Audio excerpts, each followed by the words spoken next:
આ તરફ ખેડાના નડિયાદમાં વિદેશી દારૂનો જથ્થો ઝડપાઈ ગયો છે। ખેડાના નડિયાદથી આ મહત્વપૂર્ણ વિગતો સામે આવી છે, જ્યાંથી વિદેશી દારૂનો જથ્થો પ્રાપ્ત થયો છે।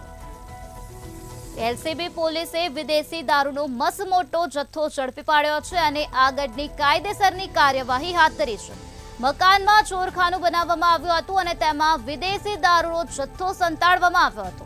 અરવિંદ ઉર્ફે જાફરના મકાનમાંથી દારૂનો જથ્થો પ્રાપ્ત થયો છે। ત્યારે બાતમીના આધારે રેડ પાડતા વિદેશી દારૂનો જથ્થો પ્રાપ્ત થયો છે।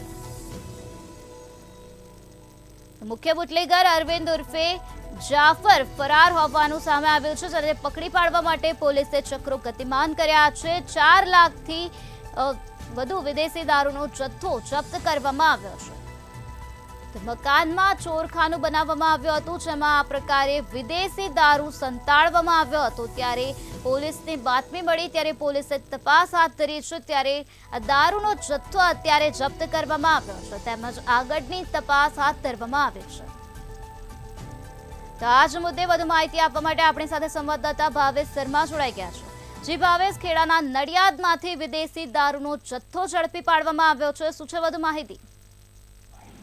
જે પ્રાપ્ત માહિતી અનુસાર અત્યારે ખેડા જિલ્લાના જે એલસીબી દ્વારા ગત દિવસે ચકલાસી પોલીસ સ્ટેશન ખાતે એક ચકલાસી ગામ છે, ત્યાંથી વિદેશી દારૂની હેરાફેરી કરતો એક બુટલેગરની બાતમી મળી હતી, જેને લઈને એલસીબી દ્વારા ચકલાસી પોલીસ સંલગ્ન સાથે મળીને આ બુટલેગર છે જે જાફર નામનો જે બુટલેગર છે તેની ઘરે જઈને રેડ પાડવામાં આવી હતી। ત્યાંથી તેને તે એલસીબી દ્વારા 135 પેટી દારૂ ઝડપી પાડવામાં આવ્યો હતો। ખૂબ મોટી માત્રામાં દારૂ ઝડપવાના કારણે અત્યારે એલસીબીને ખૂબ મોટી સફળતા મળી છે। જી ભાવેશ, સમગ્ર માહિતી આપવા બદલ આભાર। પોલીસને બાતમી મળી હતી, તેના આધારે તપાસ હાથ ધરવામાં આવી ત્યારે મોટી માત્રામાં વિદેશી દારૂનો જથ્થો ઝડપી પાડવામાં આવ્યો છે। ત્યારે બુટલેગર હજુ પણ ફરાર હોવાનું પ્રકાશમાં આવ્યું છે। બુટલેગરને ઝડપી પાડવા માટે પોલીસે ચક્રો ગતિમાન કર્યા છે। પોલીસે વિદેશી દારૂનો મસમોટો જથ્થો ઝડપી પાડ્યો છે અને આગળની તપાસ હાલ હાથ ધરી છે।